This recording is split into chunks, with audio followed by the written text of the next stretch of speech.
अब आपका 35 years of career, आपने ये डिसीजंस इस तरह से लिए एंड वो आपके लिए राइट प्रूफ हो गए।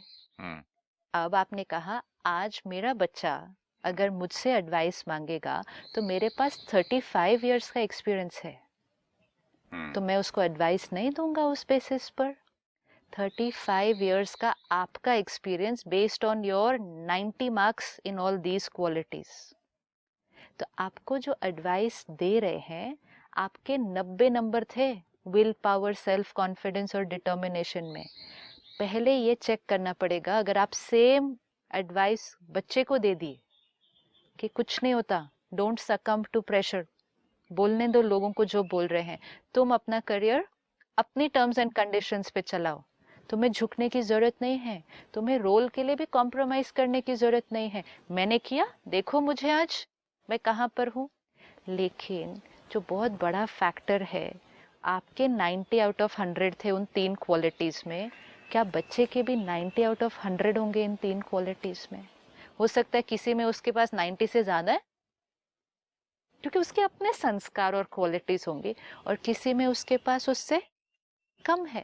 हो सकता है उसके पास विल पावर उतनी है कि मैं कॉम्प्रोमाइज नहीं करूं। Anybody, we are saying anybody, friend हो, रिलेटिव हो, बेटा हो, उसके पास विल पावर है कि मैं कॉम्प्रोमाइज नहीं करूं, लेकिन उसके पास उतनी सेल्फ एस्टीम नहीं है कि जब सारी दुनिया मेरे को बोलेगी कि मैंने गलत लिया तब मैं तो भी स्ट्रांग रहूंगा। हो सकता है वो वैल्यू आपकी जितनी ना हो, आपके पास 90 हो, उसके पास 50 हो सकता है आप 1 साल बिना काम के रहे लेकिन आपका उमंग उत्साह उतना ही बना रहा, हो सकता है उसका उमंग उत्साह उतना ना बना रहे, तो फिर आपका दिया हुआ डिसीजन उसके लिए राइट नहीं होगा ना। आपके लिए राइट था, आपके लिए 110% राइट था, आज आप जो राय दे रहे हैं वो भी 110% राइट है, लेकिन हम, that's why it says don't take the decision of those people who are not going to walk on that road. अच्छा, आपने जब 35 इयर्स में वो किया, परिस्थितियां अलग थी, समय अलग था, लोग अलग थे जिनके साथ आप डील कर रहे हैं। आज परिस्थितियां अलग हैं, इंडस्ट्री बदल जाती है, लोग अलग हैं जिनके साथ वो वर्क कर रहा है, और उसके अपने संस्कार अलग हैं। और एक बहुत बड़ा फैक्टर, आपके पास्ट कार्मिक अकाउंट्स अलग हैं और उसके पास्ट कार्मिक अकाउंट्स अलग हैं। जो डिसीजन आपकी फेवर में वर्क कर गया वो नॉट नेसेसरी होगा कि किसी और की भी फेवर में वर्क करेगा। उल्टा भी हो सकता है ना, एक साल आप घर बैठे रहो, लोग राइट ऑफ कर दे, भूल जाएं आपको। यस, फिर दिस इज व्हाट, उल्टा भी हो सकता है ना, कंप्लीटली बैकफायर कर सकता है। लोग भूल ही गए, भाई काम ही नहीं हो करना सकता चाहता है, अच्छा हो सकता है और भी कई गुना ज्यादा अच्छा हो जाए कुछ, वी डोंट नो। हम ये नहीं कह रहे कि हमारा डिसीजन हमेशा दूसरे के लिए गलत प्रूफ होगा। इम्पोर्टेंट है हम डिसीजन अपने संस्कारों की कैपेसिटी से देते हैं, लेकिन जो सामना करना है जिसने उस परिस्थिति का, वो आपसे डिसीजन तो ले लेगा, आपसे ब्लेसिंग्स भी ले लेगा, लेकिन आपसे आपके संस्कार तो नहीं ले पाएगा ना। बट उस डिसीजन का जो रिजल्ट है, जो भुगतना पड़ता है, वो तो मुझे ही करना पड़ेगा ना, जिसने डिसीजन ली। Right. भले मैंने 10 आदमी से पूछ के ली, Yes, this is it. भले मैंने 10 आदमियों से पूछ के ली, लेकिन मेरे को डिसीजन लेते समय ये क्लैरिटी होनी पड़ेगी कि मुझे भुगतना है उसका। भुगतना नहीं, गुड और मुझे, बैड, हाँ, गुड और बैड, रिजल्ट पे तो आप नहीं आएंगे ना मेरे। एंड मोस्ट इम्पोर्टेंट, मुझे इस डिसीजन को इम्प्लीमेंट करना है, ये डिसीजन मेरा है। नेवर एवर कैन बी से मैं उनके लिए ये कर रहा हूँ, उन्होंने बोला इसलिए मैं कर रहा हूँ। वाल्मीकि जी की स्टोरीज में भी बचपन में हम पढ़ते थे ये कि भाई जो भी आप कर रहे हो ठीक है, लेकिन इसका जो भुगतान, इसका जो फल है, गुड और बैड, हम उसके साथ भागीदार, आपके साथ नहीं आ सकते, राइट। अब इसको हर स्टेप पर देख सकते हैं। जैसे मैंने आपको शुरू में भी शेयर किया कि सपोज कोई आकर हमसे पूछे कि मेरे हस्बैंड ऐसे ऐसे हैं, मैं उनके साथ रहूं या अलग हो जाऊं। अब हमने क्या किया, बात सुनी, पर्सपेक्टिव सुना। पहली बात तो एक का पर्सपेक्टिव सुना, वो एक और क्रिटिकल पार्ट कि वाइफ का तो सुन लिया, हस्बैंड का पर्सपेक्टिव तो हमें पता ही नहीं है। हस्बैंड एक्चुअली क्या है, कैसा है, हमें नहीं मालूम, हम तो वो सुन रहे हैं कहानी जो एक तरफ से सुनाई जा रही है। अब सपोज वाइफ के अंदर 80% एडजस्टमेंट पावर है, राइट? मेरे से डिसीजन लेने आई, मेरे पास 60% एडजस्टमेंट पावर है, तो माय डिसीजन वुड बी आपको ऐसे व्यक्ति के साथ तो बिल्कुल नहीं रहना चाहिए, आपको तो बिल्कुल अलग हो जाना चाहिए, क्योंकि मेरी एडजस्टमेंट पावर, टॉलरेंस पावर कितनी है? 60 है, लेकिन उनकी टॉलरेंस पावर 80 है। अगर वो रहती तो वो कर लेती। यही बात मदर एंड डॉटर, डॉटर अगर आके बोले कि मेरा हस्बैंड ये कर रहे, तो बोले देखो मैं भी तो बिना हस्बैंड की जी रही हूँ, पूरी लाइफ जीती हूँ, बिल्कुल झुकना नहीं, आप अटल रहो अपने पॉइंट्स पर। दिस इज इट, तो फिर this is why it's very critical. बाद में उसका भी झगड़ा हो जाएगा, मेरी माँ ने मेरी जिंदगी बर्बाद कर दी। बिल्कुल, और ये होता है, ये बिल्कुल होता है।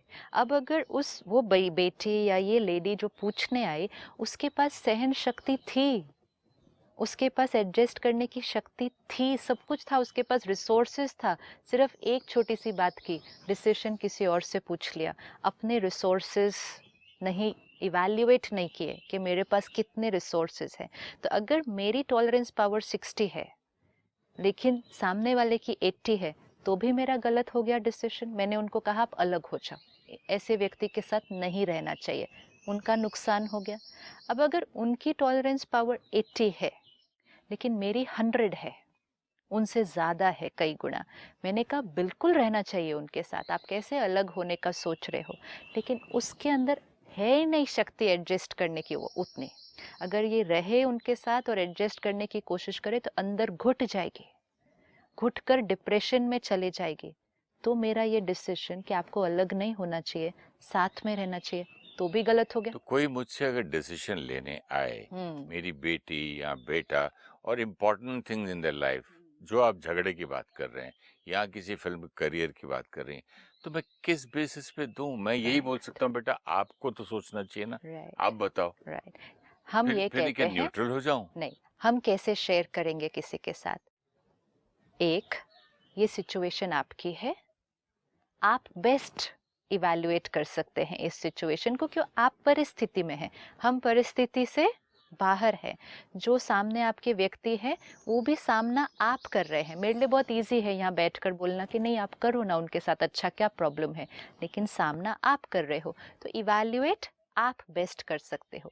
अब जब हमें राय देनी है कि हम क्या करते, we have to be very very clear which says अगर मैं आपकी जगह होता, वेरी क्लियर, आपको ऐसा करना है नहीं, अगर मैं आपकी जगह इस परिस्थिति में होता तो मैं ऐसा करता। This is very important. अगर मैं होता तो मैं ऐसा करता, अगर आप ऐसा करेंगे तो ये कॉन्सिक्वेंसेस आ सकते हैं, अगर आप ये करेंगे तो ये कॉन्सिक्वेंसेस आपके सामने आ सकते हैं। Now you choose, now you choose. एक फैसिलिटेटर, एक गाइड, एक पेरेंट मोस्ट इम्पोर्टेंट रोल ये प्ले कर सकता है कि डिटैच्ड होके सारी ऑप्शंस के प्रोबेबल कॉन्सिक्वेंसेस क्या आ सकते हैं ये सामने रख सकते हैं। और अगले की सहन शक्ति भी तो देखनी है ना। वो डिसाइड करेंगे, वो डिसीजन वो उनका होगा। हम प्रोबेबल कॉन्सिक्वेंसेस दे सकते हैं, सिर्फ कोई कहे इस रास्ते जाऊं या इस रास्ते जाऊं। बट कभी कभी बच्चे बोलते हैं ठीक है देखी जाएगी, कॉन्सिक्वेंस होगा तो होगा, हाँ, मैं तो डिवोर्स करके ही रहूंगी। तो डिसीजन उनका है, it is absolutely fine.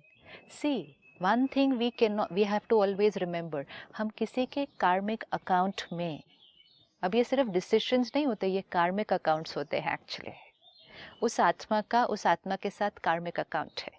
Let's say मेरा आपके साथ एक कार्मिक अकाउंट है, ऐसे ही एक और आत्मा का भी आपके साथ कार्मिक अकाउंट है, राइट? अब ये पास्ट के कैरी फॉरवर्ड कार्मिक अकाउंट्स हैं। सपोज मेरा आपके साथ पास्ट कार्मिक अकाउंट बहुत अच्छा था, तो मेरा अभी प्रेजेंट भी इंटरेक्शन कैसा होगा? बहुत अच्छा होगा। लेकिन किसी और आत्मा का आपके साथ पास्ट कार्मिक अकाउंट सपोज थोड़ा सा कॉन्फ्लिक्टिंग था, तो उसका प्रेजेंट भी आपके साथ कैसा होगा? कि टक्कर ही आएगी, बार बार संस्कार में टक्कर आएगी। अब अगर ये जो थर्ड है कि मेरे से राय लेने आए कि आपके साथ डील कैसे करना है या आपके साथ कैसे इंटरेक्ट करना है, तो आई एम गोइंग टू से आपको क्या प्रॉब्लम है, वो इतने अच्छे हैं, किस बात की आपको प्रॉब्लम आ रही है उनसे काम करने के लिए? He is a wonderful person, of course आपको उनके साथ काम करना चाहिए based on my idea, my sanskars and my karmic perspective. Accounts, my karmic account. फिर माँ जब बेटी की लाइफ में दखल देती है, तुम ये सब सुन के बर्दाश्त करके बैठी हो? तुम यहाँ ये भी करती हो, वहाँ भी ये भी करो, बोलो कि नौकर दें, बोलो ये करें। छोटी छोटी बात में जो डिस्टर्बेंस शुरू होता है, यस, अब मेरी बात में समझ में आई। तब से मैं सोच रहा था ये छोटी सी बात है, ये लेकिन बहुत आपने डीप जो है। बोला कि छोटी सी लाइन भले छोटी है, हाँ, बात बहुत बहुत डीप है। गहरी। कई बार ऑपोजिट भी होता है कि पेरेंट्स बोलते हैं नहीं तुम्हें रहना चाहिए वहाँ, हम्म। ना आपको बनानी चाहिए, क्यों नहीं आप रह सकते हो, हमने आपकी शादी की, आपको जाकर वहाँ रहना है। कैपेसिटी नहीं इवैल्यूएट करते। बेटी की कैपेसिटी अगर नहीं इवैल्यूएट की और जब उसको जो सहयोग की जरूरत थी वो सहयोग नहीं दे पाए तो भी नुकसान है। ये बहुत डिफिकल्ट है।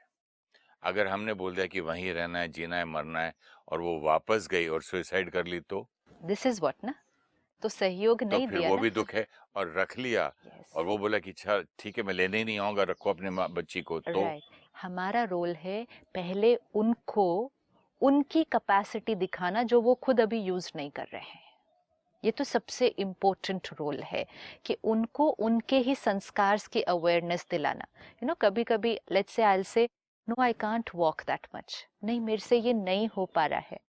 आप मुझे मोटिवेट करेंगे, आप मुझे मेरे ही संस्कारों से जागृत कराएंगे, क्योंकि आप मुझे अच्छी तरह से जानते हैं, आपको पता है मेरे पास वो संस्कार है, लेकिन उस संस्कार को मैं इस टाइम यूज नहीं कर रही हूँ। तो सबसे इम्पोर्टेंट रोल जो होता है आसपास के लोगों का, specially when they are close people, you know family friends जो हमें बहुत अच्छी तरह से जानते हैं, उनका सबसे इम्पोर्टेंट रोल है हमें हमारे संस्कार की अवेयरनेस दिलाना कि तुम्हारे अंदर इतनी कैपेसिटी है, यूज दिस, आप ये टूल यूज करो, आप ये टूल यूज करो, आप ये टेक्निक यूज करो।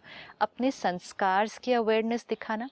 सेकंड, कॉन्सिक्वेंसेस के बारे में डिस्कस करना कि ये करेंगे ये हो सकता है, सेकंड ये हो सकता है, थर्ड ये ऑप्शंस। नॉर्मली क्या होता है, जो सिचुएशन में होता है ना, वो ऑप्शंस नहीं एक्सप्लोर करता, क्योंकि वो अपने आइडिया से अटैच्ड होता है। जो डिटैच्ड होगा वो बहुत सारे ऑप्शंस देख सकता है, जो अटैच्ड होता है वो कुछ नहीं देख सकता, उसको सिर्फ एक ही चीज दिखती है, नहीं मेरी नहीं बनती इनसे, नहीं मेरी नहीं बनती, मेरे को प्रॉब्लम आ रही है, उसको सारी बाकी ऑप्शंस नहीं दिखाई देती। ये अटैच्ड किससे है? अपने अपने हर्ट आइडिया से, से। अपने आइडिया से।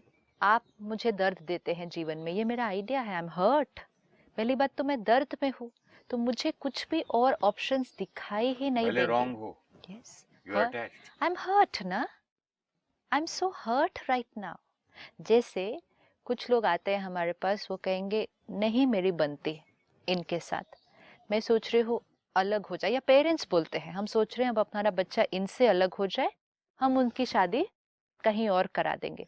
वो एक चीज देख रहे हैं सिर्फ अभी, सिर्फ एक ही चीज देख रहे हैं कि इनसे नहीं बनती, हम अलग हो जाते हैं। उनसे सिर्फ 2 मिनट भी अगर बात की जाए कि हाँ इनसे क्यों नहीं बन रही, क्योंकि इनके और इनके संस्कार में ट्यूनिंग नहीं है, एडजस्टमेंट नहीं हो रही। लेकिन आपका बच्चा यही संस्कार लेकर नेक्स्ट रिश्ते में जाएगा ना, यही संस्कार लेकर जाएगा। अच्छा, दूसरा जिसके साथ आप सेकंड टाइम रिश्ता जोड़ेंगे, वो अपना बंडल ऑफ संस्कार लेकर आएगा। वो ये नहीं होंगे जो एग्जिस्टिंग स्पाउस के हैं, लेकिन वो कुछ और होंगे, डिफरेंट। अच्छे होंगे बुरे होंगे नहीं, डिफरेंट होंगे। फिर वो नए संस्कार के सेट के साथ अब फिर से एडजस्टमेंट पावर करना। अब मोस्ट इम्पोर्टेंट, आपका बच्चा भी एक पास्ट लेकर आ रहा है, जिनके साथ आप दूसरी शादी कराने जा रहे हैं वो भी एक पास्ट लेकर आ रहा है, तो पहले ही दोनों आत्माओं की शक्ति तो नॉर्मल से अपनी कम लो है। दोनों कंपैरिजन करेंगे अपने पास्ट के साथ, दोनों अपना हर्ट लेकर आएंगे। अब इन दोनों की एडजस्टमेंट पावर पहले से कई गुना कम है, तो द प्रोबेबिलिटी फैक्टर कि अब ये कितना एक दूसरे के साथ मोल्ड कर पाएंगे, ये तो पहले से कम होने वाली है। इतनी शक्ति नई एडजस्टमेंट में लगाने की बजाय, हाँ, इससे आधी शक्ति, इससे कम शक्ति पुरानी एडजस्टमेंट में लगा लें, हो जाएगा।